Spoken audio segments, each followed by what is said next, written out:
आप सभी को नमस्कार। राधे राधे, कृष्णा कृष्णा। अगली कहानी है कोसी का घटवार। कोसी का घटवार 1997 में 1957 में कल्पना पत्रिका में प्रकाशित हुआ था, जो भावात्मक एवं मनोविश्लेषणात्मक शैली में लिखित है, जिसमें लेखक महाराज शेखर जोशी। इसमें इनका उद्देश्य ये है कि इसमें जो गुसाई और लक्ष्मण जो पात्र हैं, इसमें उनकी प्रेम भित्ति पर सृजित इस कहानी में उन्होंने प्रेम, भावुकता, अनुभूति प्रवण संवेदना और लक्ष्मण की अभाव भरी जिंदगी का चित्रण किया है। तो शुरू करते हैं कोसी का घटवार। अभी खप्पर में 1/4 से भी अधिक गेहूं शेष था। खप्पर में हाथ डालकर उसने व्यर्थ ही उल्टा पलटा और चक्की के पाटों के वृत्त में फैले हुए आटे को झाड़कर एक ढेर बना दिया। बाहर आते आते उसने फिर एक बार और खप्पर में झांक कर देखा, जैसे यह जानने के लिए कि इतनी देर में कितनी पिसाई हो चुकी है, परंतु अंदर की मिकदार में कोई विशेष अंतर नहीं आया था। खस खस की ध्वनि के साथ अत्यंत धीमी गति से ऊपर का पाट चल रहा था। घट का प्रवेश द्वार बहुत कम ऊंचा था। खूब नीचे तक झुककर वह बाहर निकला। सर के बालों और बाहों पर आटे की एक हल्की सफ़ेद परत जो है बैठ गई थी। खंबे का सहारा लेकर वह बुदबुदाया, जा साला, सुबह से अब तक 10 पसेरी भी नहीं हुआ। सूरज कहाँ का कहाँ चला गया है। कैसी अनहोनी बात अनहोनी तो है ही। जेठ बीत रहा है, आकाश में कहीं बादलों का नाम निशान ही नहीं। अन्य वर्षों तक अब तक लोगों की धान रोपाई पूरी हो जाती थी, पर इस साल नदी नाले सब सूखे पड़े हैं। खेतों की सिंचाई तो दरकिनार, बीज की क्यारियाँ सूखी जा रही हैं। छोटे नाले, गुलों के किनारे के घट महीनों से बंद हैं।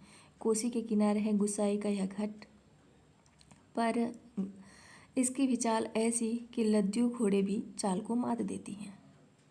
चक्की के निचले खंड में छिच्छर छिच्छर की आवाज़ के साथ पानी को काटती हुई मथानी चल रही थी। कितनी धीमी आवाज़! अच्छे खाते पीते ग्वालों के घर में दही की मथानी इससे ज़्यादा शोर करती है। इसी मथानी का वह शोर होता था कि आदमी को अपनी बात नहीं सुनाई देती, और अब तो भले नदी पार कोई बोले तो बात यहाँ सुनाई दे जाए। छप छप पुरानी फौजी पैंट को घुटनों तक मोड़कर गुसाई पानी की गुल के अंदर चलने लगा। कहीं कोई सुराख निकास हो तो बंद कर दे, एक बूंद पानी भी बाहर न जाए। बूंद बूंद की कीमत है इन दिनों। प्रायः आधा फलांग चलकर वह बांध पर पहुंचा। नदी की पूरी चौड़ाई को घेरकर पानी का बहाव घट की गुल की ओर मोड़ दिया गया था। किनारे की मिट्टी घास लेकर उसने बांध में एक दो स्थान पर निकास बंद किया और फिर गुल के किनारे किनारे चलकर घाट पर आ गया। अंदर जाकर उसने फिर पाटों के वृत्त में फैले आटे को बुहार कर ढेरी में मिला दिया। खप्पर में अभी थोड़ा बहुत गेहूं शेष था। वह उठकर बाहर आया। दूर रास्ते पर आदमी सर पर पिसान रखे उसकी ओर जा रहा था। गुसाई ने उसकी सुविधा का ख्याल कर वहीं से आवाज़ दे दी है हो, यह लंबर देर में आएगा। 2 दिन बाद पिसान अभी जमा है, ऊपर उमेद सिंह के घट में देख लो। उस व्यक्ति ने मुड़ने से पहले एक बार और प्रयत्न किया। खूब ऊंचे स्वर में पुकार कर बोला, जरूरी है जी, पहले हमारा लंबर नहीं लगा दोगे? गुसाई होठों ही होठों में मुस्कुराया। साला कैसे चीखता है, जैसे घट की आवाज़ इतनी हो कि मैं सुन न सकूं। कुछ कम ऊँची आवाज़ में उसने हाथ हिलाकर उत्तर दे दिया, यहाँ जरूरी का बाप रखा है जी, तुम ऊपर चले जाओ। वह आदमी लौट गया। मिहल की छाँव में बैठकर गुसाई ने लकड़ी के जलते कूदे को खोदकर चिलम सुलगाई और गुड गुड करता धुआं उड़ाता रहा। खस्सर खस्सर चक्की का पाट चल रहा था। किट किट किट किट खप्पर से दाने गिराने वाली चिड़िया पाट पर टकरा रही थी। छिच्छर छिच्छर की आवाज़ के साथ मथानी पानी को काट रही थी, और कहीं कोई आवाज़ नहीं।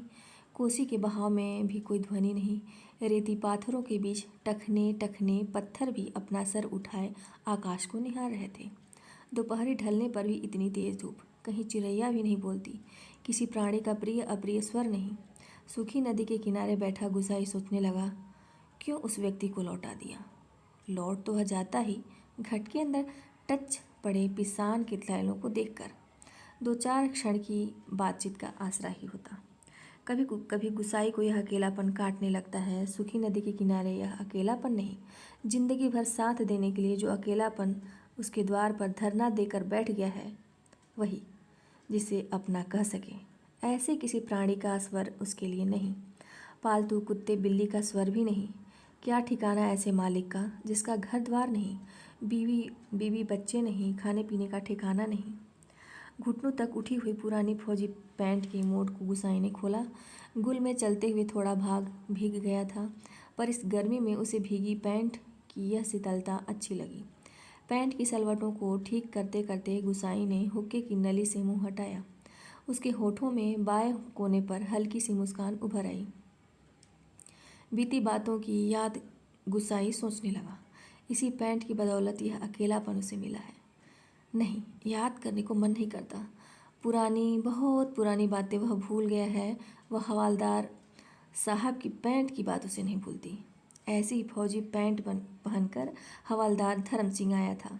लॉन्ड्री की धुली, नोकदार, क्रीज वाली पैंट।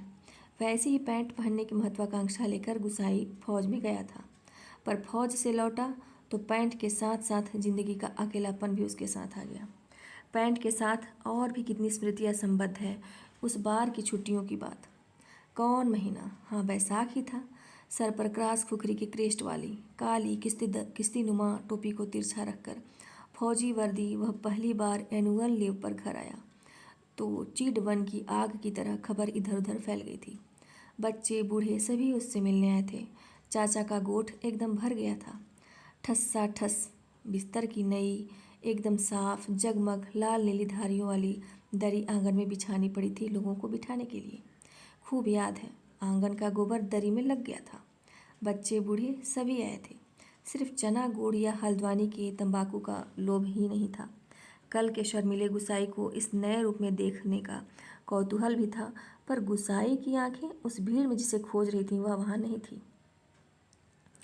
नाला पार के अपने गांव से भैंस के कटिया को खोजने के बहाने दूसरे दिन लक्ष्मा आई थी, पर गुसाई उस दिन उससे मिल न सका।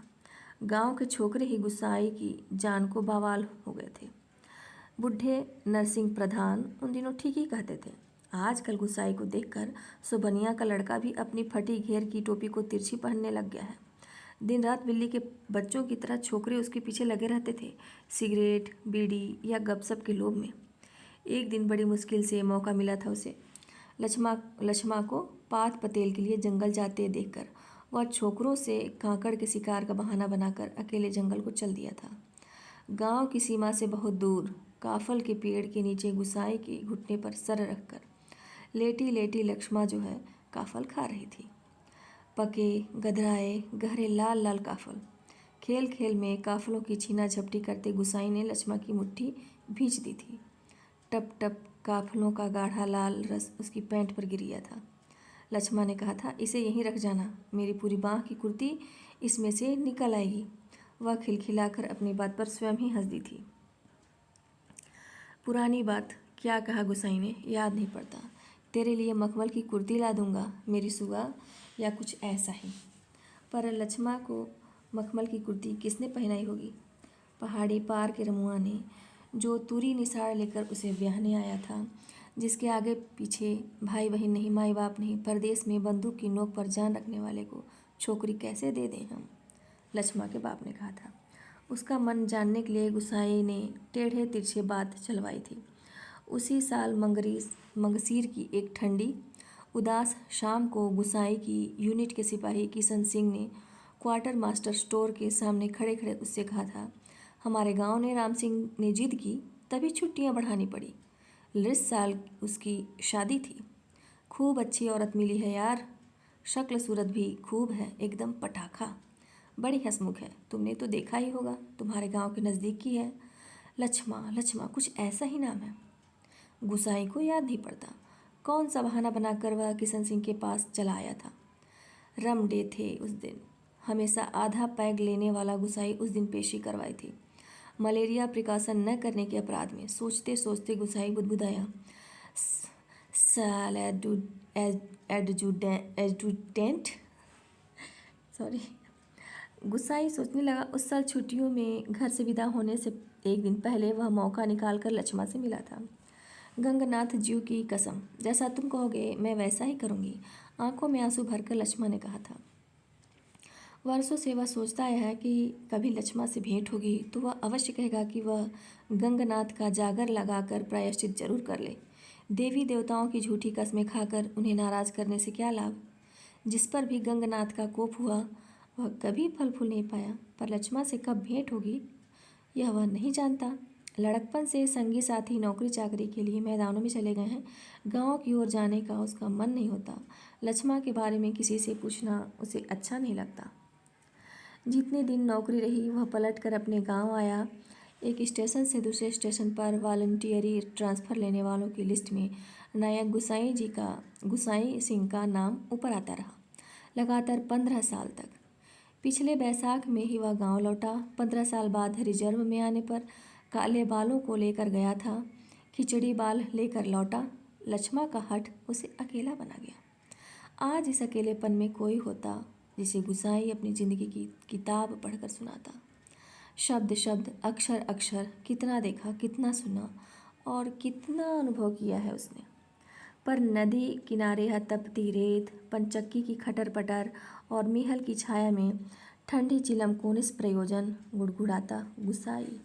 और चारों ओर अन्य कोई नहीं, एकदम निर्जन, निस्तब्ध, सुनसान। एकाएक गुसाई का ध्यान टूटा। सामने पहाड़ी के बीच पगडंडी से सर पर बोझा लिए एक नारी आकृति उसी ओर चली आ रही थी। गुसाई ने सोचा वहीं से आवाज़ देकर उसे लौटा दे। कोसी ने चिकने काई लगे पत्थरों पर कठिनाई से चलकर उसे वहां तक आकर केवल निराश लौट जाने को क्यों वह बाध्य करे। दूर से चिल्ला चिल्ला कर पिसान स्वीकार करवाने की लोगों की आदत से वह तंग आ चुका था। इस कारण आवाज़ देने को उसका मन नहीं हुआ। वह आकृति अब तक पगडंडी छोड़कर नदी के मार्ग में आ पहुंची थी। चक्की की बदलती आवाज़ को पहचान कर गुसाई घट के अंदर चला गया। खप्पर का अनाज समाप्त हो चुका था। खप्पर में एक कम अन्न वाले थैले को उलटकर उसने अन्न का निकास रोकने के लिए काठ की चिड़ियों को उल्टा कर दिया। किट किट का स्वर बंद हो गया। वह जल्दी जल्दी आटे को थैले में भरने लगा। घट के अंदर मथानी की छिच्छर छिच्छर की आवाज़ भी अपेक्षाकृत कम सुनाई दे रही थी। केवल चक्की ऊपर वाले पाट की घिसटती हुई घरघराहट का हल्का धीमा संगीत चल रहा था। तभी गुसाई ने सुना अपनी पीठ के पीछे घट के द्वार पर इस संगीत से भी मधुर एक नारी का कंठ स्वर। कब बारी आएगी जी, रात की रोटी के लिए भी घर में आटा नहीं है।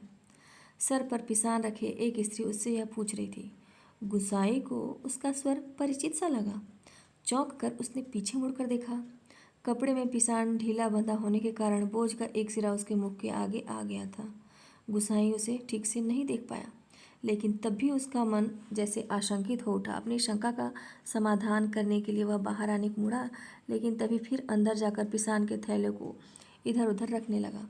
काठ की चिड़ियाँ किट किट बोल रही थीं और उसी गति के साथ गुसाई को अपने हृदय की धड़कन का आभास हो रहा था। घर के छोटे कमरे में चारों ओर पिसे हुए अन्न का चूर्ण फैल रहा था। मतलब अन्य लोगों का भी, जो अब तक गुसाई के पूरे शरीर पर छा गया था। इस कृत्रिम सफ़ेदी के कारण वह वृद्ध सा दिखाई दे रहा था। स्त्री ने उसे नहीं पहचाना। उसने दोबारा वही शब्द दोहराया। वह अब भी तेज़ धूप में बोझा सर पर रखे गुसाई का उत्तर पाने को आतुर थी। शायद नकारात्मक उत्तर मिलने पर वह उल्टे पांव लौटकर किसी अन्य चक्की का सहारा लेती। दूसरी बार के प्रश्न को गुसाई न टाल पाया। उत्तर देना ही पड़ा। यहाँ पहले ही टीला लगा है, देर तो होगी ही, उसने दबे दबे स्वर में कह दिया। स्त्री ने किसी प्रकार की अनुनय विनय नहीं की। शाम के आटे का प्रबंध करने के लिए वह दूसरी चक्की का सहारा लेने को लौट पड़ी। गुसाई झुककर घट से बाहर निकला। मुड़ते समय स्त्री की एक झलक देखकर उसका संदेह विश्वास में बदल गया था। हताश सा वह कुछ क्षणों तक उसे जाते हुए देखता रहा और फिर अपने हाथों तथा सिर पर गिरे हुए आटे को झाड़कर एक दो कदम आगे बढ़ा। उसके अंदर की किसी अज्ञात शक्ति ने जैसे उसे वापस जाती हुई उस स्त्री को बुलाने को बाध्य कर दिया। आवाज़ देकर उसे बुला लेने को उसने मुंह खोला, परंतु आवाज़ न दे सका। एक झिझक, एक असमर्थता थी जो उसका मुंह बंद कर रही थी। वह स्त्री नदी तक पहुंच चुकी थी। गुसाई के अंतर में तीव्र उथल पुथल मच गई। इस बार आवेग इतना तीव्र था कि वह स्वयं को नहीं रोक पाया। लड़खड़ाती आवाज़ में उसने पुकारा, लक्ष्मा। घबराहट के कारण वह पूरे जोर से आवाज़ नहीं दे पाया था। स्त्री ने यह आवाज़ नहीं सुनी। इस बार गुसाई ने स्वस्थ होकर पुनः पुकारा, लक्ष्मा। लक्ष्मा ने पीछे मुड़कर देखा। मायके में उसे सभी इसी नाम से पुकारते थे। यह संबोधन उसके लिए स्वाभाविक था, परंतु उसे शंका शायद यह थी कि चक्की वाला एक बार पिसान स्वीकार न करने पर भी दोबारा उसे बुला रहा है या उसे केवल भ्रम हुआ है। उसने वहीं से पूछा, मुझे क्यों पुकार रहे हैं जी? मुझे पुकार रहे हैं जी? गुसाई ने संयत स्वर में कहा, हाँ ले आ, हो जाएगा। लक्ष्मा जो है क्षण भर रुकी और फिर घट की ओर लौट आई। अचानक साक्षात्कार होने का मौका न देने की इच्छा से गुसाई व्यवस्थता का प्रदर्शन करता हुआ मिहल की छाह में चला गया। लक्ष्मा पिसान का थैला घट के अंदर रखाई। बाहर निकलकर उसने आंचल के कोर से मुंह पोंछा। तेज धूप में चलने के कारण उसका मुंह लाल हो गया था। किसी पेड़ की छाया में विश्राम करने की इच्छा से उसने इधर उधर देखा। मिहल के पेड़ की छाया में घट की ओर पीठ किए गुसाई बैठा हुआ था। निकट स्थान में दाडिम के एक पेड़ की छां को छोड़कर अन्य कोई बैठने लायक स्थान नहीं था। वह उसी ओर चलने लगी। गुसाई की उदारता के कारण ऋणी सी होकर ही जैसे उसने निकट आते आते कहा, तुम्हारे बाल बच्चे जीते रहें घटवार जी। बड़ा उपकार का काम किया तुमने। ऊपर के घट में भी जाने कितनी देर में लंबर मिलता। अजाज संतति के प्रति दिए गए आशीर्वचनों को गुसाई ने मन ही मन विनोद के रूप में ग्रहण किया। इस कारण उसकी मानसिक उथल पुथल कुछ कम हो गई। लक्ष्मा उसकी ओर देखे इससे पूर्व ही उसने कहा, जीते रहें तेरे बाल बच्चे लक्ष्मा, मायके कब आई? गुसाई ने अंतर में घुमड़ती आंधी को रोककर यह प्रश्न इतने संयत स्वर में किया जैसे वह भी अन्य 10 आदमियों की तरह लक्ष्मा के लिए एक साधारण व्यक्ति हो। दाडिम की छाया में पात पतेल झाड़कर बैठते लक्ष्मा ने शंकित दृष्टि से गुसाई की ओर देखा। कोसी की सूखी धार जो है अचानक जल प्लावित होकर बहने लगती, तो भी लक्ष्मा को इतना आश्चर्य न होता जितना अपने स्थान से केवल 4 कदम की दूरी पर गुसाई को इस रूप में देखने पर हुआ। विस्मय से आंखें फाड़कर वह उसे देखे जा रही थी, जैसे अब भी उसे विश्वास न हो रहा हो कि जो व्यक्ति उसके सम्मुख बैठा है वह उसका पूर्व परिचित गुसाई ही है। तुम जाने लक्ष्मा क्या कहना चाहती थी? शेष शब्द उसके कंठ में ही रह गया। हाँ, पिछले साल पलटन से लौट आया था, वक्त काटने के लिए घट लगवा लिया। गुसाई ने ही पूछा, बाल बच्चे ठीक हैं? आंखें जमीन पर टिकाए गर्दन हिलाकर संकेत से ही उसने बच्चों की कुशलता की सूचना दे दी। जमीन पर गिरे एक दाडिम के फूल को हाथों में लेकर लक्ष्मा उसकी पंखुड़ियों को एक एक कर निरुद्देश तोड़ने लगी और गुसाई पतली सींक लेकर आगों को कुरेदता रहा। बातों का क्रम बनाए रखने के लिए गुसाई ने पूछा, तू अभी और कितने दिन मायके ठहरने वाली है? अब लक्ष्मा के लिए अपने को रोकना असंभव हो गया। टप टप टप वह सर नीचा किए आंसू गिराने लगी। सिसकियों के साथ साथ उसके उठते गिरते कंधों को गुसाई देखता रहा। उसे यह नहीं सूझ रहा था कि वह किन शब्दों में अपनी सहानुभूति प्रकट करे। इतनी देर बाद सहसा गुसाई का ध्यान लक्ष्मा के शरीर की ओर गया। उसके गले में चरेव सुहाग चिन्ह नहीं था।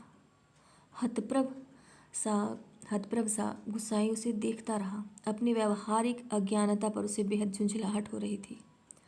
आज अचानक लक्ष्मा से भेंट हो जाने पर वह उन सब बातों को भूल गया जिन्हें वह कहना चाहता था।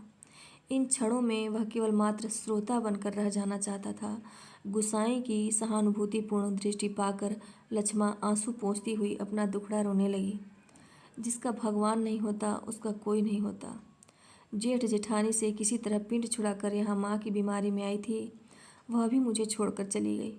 एक अभागा मुझे रोने को रह गया है, उसी के लिए जीना पड़ रहा है, नहीं तो पेट पर पत्थर बांध कर कहीं डूब मरती, जंजाल कटता।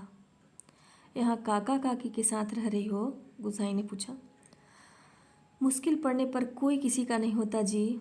बाबा की जायदाद पर उनकी आंखें लगी हैं, सोचते हैं कहीं मैं हक न जमा लूँ। मैंने साफ साफ कह दिया, मुझे किसी का कुछ लेना देना नहीं। जंगलात का लीसा ढो ढो कर अपनी गुजर कर लूँगी। किसी की आँख का कांटा बनकर नहीं रहूँगी। गुसाई ने किसी प्रकार मौखिक संवेदना नहीं प्रकट की, केवल सहानुभूतिपूर्ण दृष्टि से उसे देखता भर रहा। दाडिम के वृक्ष से पीठ टिकाकर लक्ष्मा घुटने मोड़कर बैठी थी। गुसाई सोचने लगा, 15-16 साल किसी की जिंदगी में अंतर लाने के लिए कम नहीं होते। समय का यह अंतराल लक्ष्मा के चेहरे पर भी एक छाप छोड़ गया था, पर उसे लगा उस छाप के नीचे वह आज भी 15 वर्ष पहले लक्ष्मा को देख रहा है। कितनी तेज धूप है इस साल, लक्ष्मा का स्वर उसके कानों में पड़ा, प्रसंग बदलने के लिए ही, जैसे लक्ष्मा ने यह बात जानबूझकर कही हो। और अचानक उसका ध्यान उस ओर चला गया जहाँ लक्ष्मा बैठी थी। दाडिम की फैली फैली अधडंकी डालों से छनकर उसके शरीर पर पड़ रही थी धूप। सूरज की एक पतली किरण न जाने कब से लक्ष्मा के माथे पर गिरी हुई एक लट को सुनहरी रंगीनी में डुबा रही थी। गुसाई एकटक उसे देखता रहा। दोपहर तो बीत चुकी होगी, लक्ष्मा ने प्रश्न किया तो गुसाई का ध्यान टूटा। हाँ, अब तो 2 बजने वाले होंगे, उसने कहा। उधर धूप लग रही हो तो इधर आजा छाँव में, कहता हुआ गुसाई एक जम्हाई लेकर अपने स्थान से उठ गया। नहीं, यही ठीक है, कहकर लक्ष्मा ने गुसाई की ओर देखा, लेकिन वह अपनी बात कहने के साथ दूसरी ओर देखने लगा था। घट में कुछ देर पहले डाला हुआ पिसान समाप्ति पर था। नंबर पर रखे हुए पिसान की जगह उसने जाकर जल्दी जल्दी लक्ष्मा का अनाज खप्पर में डाल दिया, खप्पर में खाली कर दिया। धीरे धीरे चलकर गुसाई गुल के किनारे तक गया। अपनी अंजुली से भर भर कर उसने पानी पिया और फिर पास ही एक बंजर घट के अंदर जाकर पीतल और अल्मुनियम के कुछ बर्तन लेकर आग के निकट लौट आया। आसपास पड़ी हुई सूखी लकड़ियों को बटोर कर उसने आग सुलगाई और एक कालिख पुती बटलोई में पानी रखकर जाते जाते लक्ष्मा की ओर मुँह कर कह गया, चाय का टाइम भी हो रहा है, पानी उबल जाए तो पत्ती डाल देना, पुड़िया में पड़ी है। लक्ष्मा ने उत्तर नहीं दिया। वह उसे नदी की ओर जाने वाली पगडंडी पर जाता हुआ देखती रही। सड़क किनारे दुकान से दूध लेकर लौटते लौटते गुसाई को काफ़ी समय लग गया था। वापस आने पर उसने देखा एक 6-7 वर्ष का बच्चा लक्ष्मा की देह से सटकर बैठा हुआ है। बच्चे का परिचय देने की इच्छा से जैसे लक्ष्मा ने कहा, इस छोकरे को घड़ी भर के लिए चैन नहीं मिलता, जाने कैसे पूछता खोजता मेरी जान खाने को यहाँ भी पहुँच गया है। गुसाई ने लक्ष्य किया कि बच्चा बार बार उसकी दृष्टि बचाकर माँ से किसी चीज़ के लिए जिद कर रहा है। एक बार झुंझलाकर लक्ष्मा ने उसे झिड़क दिया, चुप रह, अभी लौटकर घर आ जाएंगे, इतनी सी देर में क्यों मरा जा रहा है। चाय के पानी में दूध डालकर गुसाई फिर उसी बंजर घट में गया। एक थाली में आटा लेकर वह गुल के किनारे बैठा बैठा उसे गूँथने लगा। मीहल के पेड़ की ओर आते समय उसने साथ में 2-1 बर्तन और ले लिए। लक्ष्मा ने बटलोई में दूध चीनी डालकर चाय तैयार कर दी थी। 1 गिलास, एक अनमेलन का मग और एक अल्मुनियम के मैस्टीन में गुसाई ने चाय डालकर आपस में बांट ली और पत्थरों से बने हुए ढंगे चूल्हे के पास बैठकर रोटियां बनाने का उपक्रम करने लगा। हाथ का चाय का गिलास जमीन पर टिकाकर लक्ष्मा उठी। आटे की थाली अपनी ओर खिसकाकर उसने स्वयं रोटी पका देने की इच्छा ऐसे स्वर में प्रकट की कि गुसाई ना न कह सका। वह खड़ा खड़ा उसे रोटी पकाते हुए देखता रहा। गोल गोल डिबियाँ सरीखी रोटियाँ चूल्हे में खिलने लगीं। वर्षों बाद गुसाई ने ऐसी रोटियाँ देखी थीं जो अनिश्चित आकार की फौजी लंगर की चपातियों या स्वयं उसके हाथ से बनी बेडौल रोटियों से एकदम भिन्न थी। आटे की लोई बनाते समय लक्ष्मा के छोटे छोटे हाथ बड़ी तेजी से घूम रहे थे। कलाई में पहने हुए चांदी के कड़े जब कभी आपस में टकरा जाते तो खन खन का एक अत्यंत मधुर स्वर निकलता। चक्की के पाट पर टकराने वाली काठ की चिड़ियों का स्वर कितना नीरस हो सकता है, यह गुसाई ने आज पहली बार अनुभव किया। किसी काम से वह बंजर घट की ओर गया और बड़ी देर तक खाली बर्तन डिब्बों को उठाता रखता रहा। वह लौट कर आया तो लक्ष्मा रोटी बनाकर बर्तनों को समेट चुकी थी और अब आटे में सने हाथों को धो रही थी। गुसाई ने बच्चे की ओर देखा। वह दोनों हाथों में चाय का मग थामे टकटकी लगाकर गुसाई की ओर देखे जा रहा था। लक्ष्मा ने आग्रह के स्वर में कहा, चाय के साथ खानी हो तो खा लो, फिर ठंडी हो जाएगी। मैं तो अपने टाइम से ही खाऊंगा, यह तो बच्चे के लिए। स्पष्ट कहने में उसे झिझक महसूस हो रही थी। जैसे बच्चे के संबंध में चिंतित होने की उसकी चेष्टा अनधिकार हो। न न जी, वह तो अभी घर से खाकर ही आ रहा है। मैं रोटियां बनाकर रख आई थी। अत्यंत संकोच के साथ लक्ष्मा ने आपत्ति प्रकट कर दी। यूं ही कहती है? कहाँ रखी थी रोटियां? घर पे? घर में कहाँ रखी थी? बच्चे ने रुआसी आवाज़ में वास्तविक व्यक्ति की बातें सुन रहा था और रोटियों को देखकर उसका संयम ढीला पड़ गया था। चुप! आंखें तरेरकर लक्ष्मा ने उसे डांट दिया। बच्चे के इस कथन से उसकी स्थिति हास्यास्पद हो गई थी। इस कारण लज्जा से उसका मुंह जो है आरक्त हो उठा।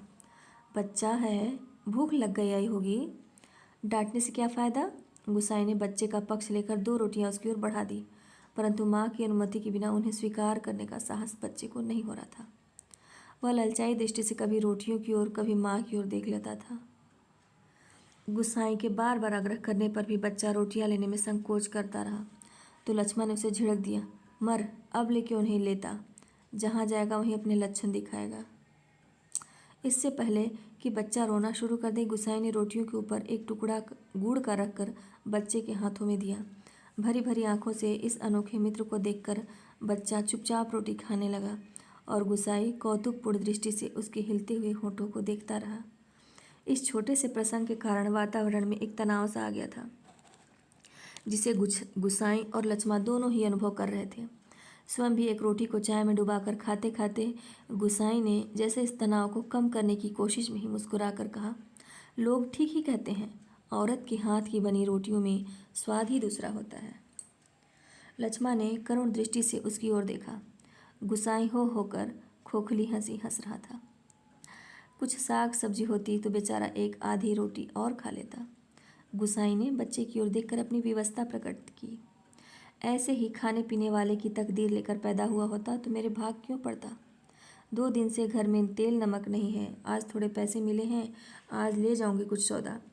हाथ से अपनी जेब टटोलते हुए गुसाई ने संकोचपूर्ण स्वर में कहा, लक्ष्मा। लक्ष्मा ने जिज्ञासा से उसकी ओर देखा। गुसाई ने जेब से एक नोट निकालकर उसकी ओर बढ़ाते हुए कहा, ले, काम चलाने के लिए रख ले। मेरे पास अभी और हैं। परसों दफ्तर से मनी आर्डर आया था।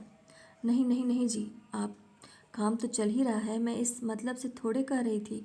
यह तो बात चली तो मैंने कहा। कहकर लक्ष्मा ने सहायता लेने से इनकार कर दिया। गुसाई को लक्ष्मा का यह व्यवहार अच्छा नहीं लगा। रूखी आवाज़ में वह कहा, दुख तकलीफ के वक्त ही आदमी के काम नहीं आया तो बेकार है। साला कितना कमाया, कितना फूंका हमने इस ज़िंदगी में, है कोई हिसाब? पर क्या फ़ायदा, किसी के काम नहीं आया। इसमें आसान की क्या बात है? पैसा तो मिट्टी है साला, किसी के काम नहीं आया तो मिट्टी, एकदम मिट्टी। परंतु गुसाई के इस तर्क के बावजूद भी लक्ष्मा अड़ी रही। बच्चे के सर पर हाथ फेरते हुए उसने दार्शनिक गंभीरता से कहा, गंगनाथ दाहिने रहें तो भले बुरे दिन निभ ही जाते हैं जी। पेट का क्या है? घट के खप्पर की तरह जितना डालो कम हो जाए। अपने पराये प्रेम से हंस दें, बोल दें तो वह बहुत है दिन काटने के लिए। गुसाई ने गौर से लक्ष्मा के मुख की ओर देखा। वर्षों पहले उठे हुए ज्वार और तूफान का वहाँ कोई चिन्ह शेष नहीं था। अब वह सागर जैसे सीमाओं में बंधकर शांत हो चुका था। रुपया लेने के लिए लक्ष्मा से अधिक आग्रह करने का उसका साहस नहीं हुआ, पर गहरे असंतोष के कारण बुझा बुझा सा वह धीमी चाल से चलकर वहाँ से हट गया। सहसा उसकी चाल तेज हो गई और घट के अंदर जाकर उसने एक बार शंकित दृष्टि से बाहर की ओर देखा। लक्ष्मा उस ओर पीठ किए बैठी थी। उसने जल्दी जल्दी अपनी निजी आटे की 3 से 2-2.5 सेर के करीब आटा निकाल कर लक्ष्मा के आटे में मिला दिया और संतोष की एक सांस लेकर वह हाथ झाड़ता हुआ बाहर आकर बांध की ओर देखने लगा। ऊपर बांध पर किसी को घूमते हुए देखकर उसने हाँक दी। शायद खेत की सिंचाई के लिए कोई पानी तोड़ना चाहता था। बांध की ओर जाने से पहले वह एक बार लक्ष्मा के निकट आया। पिसान पिस जाने की सूचना उसे देकर वापस लौटते हुए फिर ठिठक कर खड़ा हो गया। मन की बात कहने में जैसे उसे झिझक हो रही हो। अटक अटक कर वह बोला, लक्ष्मा। लक्ष्मा ने सिर उठाकर उसकी ओर देखा। गुसाई को चुपचाप अपनी ओर देखते हुए पाकर उसे संकोच होने लगा। वह न जाने क्या कहना चाहता है। इस बात की आशंका से उसके मुंह का रंग अचानक फीका होने लगा। पर गुसाई ने झिझकते हुए केवल इतना ही कहा, कभी 4 पैसे जुड़ जाएं तो गंगनाथ का जागर लगाकर भूल चूक की माफ़ी मांग लेना। पूत परिवार वालों को देवी देवता के कोप से बचा रहना चाहिए। लक्ष्मा की बात सुनने के लिए वह नहीं रुका। पानी तोड़ने वाले खेतिहार से झगड़ा निपटाकर कुछ देर बाद लौटते हुए उसने देखा, सामने वाले पहाड़ की पगडंडी पर सर पर आटा लिए लक्ष्मा अपने बच्चे के साथ धीरे धीरे चली जा रही थी। वह उन्हें पहाड़ी के मोड़ तक पहुंचने तक टकटकी बांधे देखता रहा। घट के अंदर काठ की चिड़ियाँ अब भी किट किट आवाज़ कर रही थीं। चक्की का पाट खिस्सर खिस्सर चल रहा था और मथाने की पानी काटने की आवाज़ आ रही थी, और कहीं कोई स्वर नहीं, सब सुनसान निस्तब्ध। कहानी समाप्त हुआ। धन्यवाद।